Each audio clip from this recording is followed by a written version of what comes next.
ఓం నారాయణ ఆది నారాయణ. భగవాన్ శ్రీ శ్రీ శ్రీ గొలగముడి వెంకయ్య స్వామి తండ్రి మహారాజుకి జై. మా చుట్టాల్లో వాళ్ళ పిల్లలు ఇంకో దేశంలో ఉంటారండి. వాళ్ళ కొడుకు కోడలు. వాళ్ళకి ఫస్ట్ సారి ఆడపిల్ల పుట్టింది. రెండోసారి కూడా ప్రెగ్నెన్సీ అయితే అక్కడ తొందరగానే చెప్పేస్తారు కదండి. ఇతర దేశాల్లో అబ్బాయో అమ్మాయో మళ్ళీ రెండోసారి కూడా అమ్మాయేనని చెప్పారు. వాళ్ళెందుకో మాకు ఫోన్ చేసి చాలా పాపం దిగులు పడుతూ మళ్ళీ అమ్మాయేనని చెప్పారు అని చెప్పారు నాకు. చెప్తే నేనన్నాను, అయ్యో ఇంతే కదా, వెంకటేశ్వర తండ్రికి చెబితే ఎంతలోకి అబ్బాయి పుడతాడు, స్వామివారిని నమ్ముకుంటే నేను తప్పకుండా వెంకటేశ్వర తండ్రి దగ్గర పెడతాను, మీకు మనవడు పుట్టేలాగా నేను స్వామివారికి చెప్తానని చెప్పి ఇక ఆ రోజు నుంచి వెంకటేశ్వర వారి తండ్రికి ఆయన దగ్గర కూర్చుని, స్వామి మీరెంతటి వాళ్ళో తెలియాలి స్వామి నాకు, ఆ! వాళ్ళకి తప్పకుండా మీరు అబ్బాయినివ్వాలి. వాళ్ళిద్దరికీను కూడా అని జెప్పి వెంకటేశ్వర వారి దగ్గరికి ఆయన చరిత్ర ఒకసారి పారాయణ చేశానండి ఒక్క రోజులో. వాళ్ళకి మగపిల్లవాడు పుట్టాలని. నేను గొలగముడి వెళ్ళినప్పుడల్లా దునిలో కొబ్బరికాయ, నవధాన్యాలు వేసి 3 ప్రదక్షిణాలు చేసుకొని వాళ్ళకి మగపిల్లవాడు పుట్టాలని దండం పెట్టుకునేదాన్నండి. కొన్ని సంవత్సరాల క్రితం అమ్మ ఎవరి కోసం నువ్వు చెయ్యొద్దు అన్న మాట నాకస్సలు జ్ఞాపకం లేదు. అప్పుడు ఎందుకంటే స్వామివారు ఎంత గొప్పవారో తెలియాలి అని నా తపనండి. ఏదడిగితే అది ఇస్తారు స్వామివారు. అవధూతల గురించి మహాత్ములు ఎంతటి వాళ్ళో వాళ్ళకి తెలియజెప్పడం కోసం బాగా పట్టుబట్టి వెంకటేశ్వర స్వామి తండ్రి దగ్గర కూర్చుని నామం చేయటం, పారాయణ చేయటం, ఆయనకి గుడికెళ్ళినప్పుడు నవధాన్యాలు వేసుకోవటం ఇలా చేసేదాన్నండి. ఒక రోజున వెంకటేశ్వర స్వామి వారి దగ్గరికెళ్ళినప్పుడు, స్వామి వాళ్ళకి మగపిల్లవాడిని ఇస్తారో లేదో నాకు చూపించకూడదా తండ్రి అని అడిగేదాన్నండి చాలా గోముగా. ఒకరోజు ఫోటో తీస్తే స్వామివారి దునిలో మగపిల్లవాడిని చూపించారండి పొత్తిగుడ్డలో. చాలా చాలా అద్భుతంగా చూపించారండి ఆ ఫోటోలో. సెల్లులో ఫోటో తీసినప్పుడు నేను చాలా ఆశ్చర్యపోయాను. ఈ ఫోటోది కూడా తీసుకెళ్ళి నేను చూపించాను. మీకు తప్పకుండా మనవడే పుడతాడు, ఇదిగో స్వామివారు ఎలా చూపించారు అని వాళ్ళు కూడా చాలా ఆశ్చర్యపోయారండి. నేను ఏం చేశానండి, తర్వాత ఇంట్లో పూజ చేసుకునేప్పుడు కూడా చాలా చాలా థ్యాంక్స్ స్వామి, వెలగమూడిలో చూపించావు, నా ఫోటోలో కూడా చూపించు తండ్రి చక్కగాను అని. అసలు నేను ఆయన్ని అంతగా కూడా నేను ఫోటోలో చూపించమని అడగలేదండి. వెంకటేశ్వర వారి పూజ చేసుకుని ఒక రోజున ఫోటో తీశానండి. ఫోటో తీస్తే ఆయనకేసిన మాలలో అద్భుతంగా మగపిల్లవాడి ఫేసు పడిందండి. దాంట్లో అబ్బాయి పుడతాడమ్మా అని. ఇక్కడ వెంకటేశ్వర వారి ఇంటి దగ్గర నేను పూజ చేసే వెంకటేశ్వర వారి మాలలో కూడా స్వామి మగపిల్లవాడి ఫోటో చూపించారండి అబ్బాయిది. నేనసలా తీసిన తర్వాత నా నోట్లో నుంచి మాట రాలేదండి. ఆశ్చర్యపోయాను.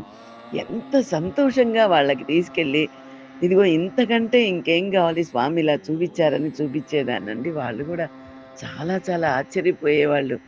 అసలు అబ్బాయి అద్భుతం చూడాల్సిందే.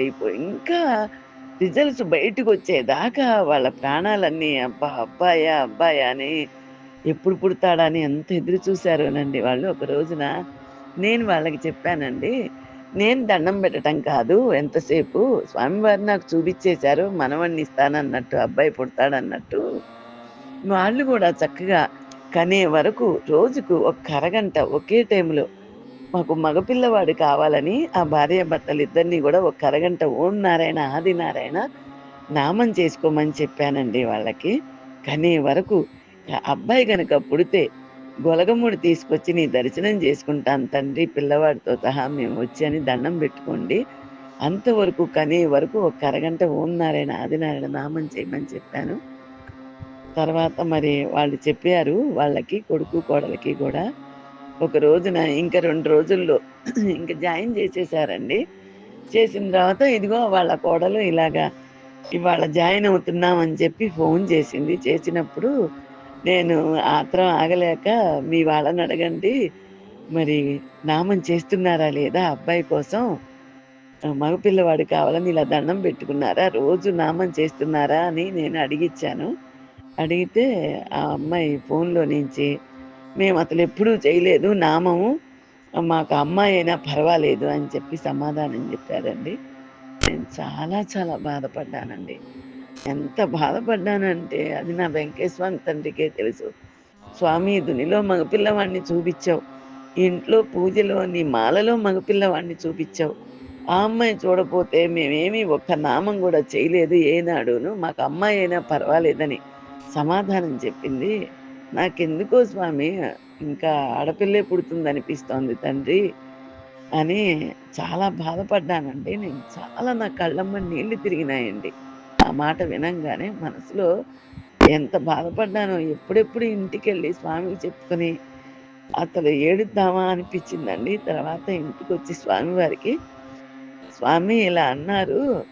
ఇంకా పుట్టదేమో అనిపిస్తోంది నాయనా నాకు" అని చాలా బాధపడుతూ ఇంటి దగ్గర వెంకటేశ్వర తండ్రికి చెప్పుకున్నానండి. తర్వాత పక్క రోజున దీపారాధన చేసి స్వామివారి ఫోటో తీస్తే, మళ్ళీ ఆ మాలలో ఆడపిల్లని చూపిచ్చారండి స్వామివారు నాకు. అసలు మేము ఆశ్చర్యపోయామండి. మా ఇంట్లో మా పిల్లలు అందరూ చూసారు.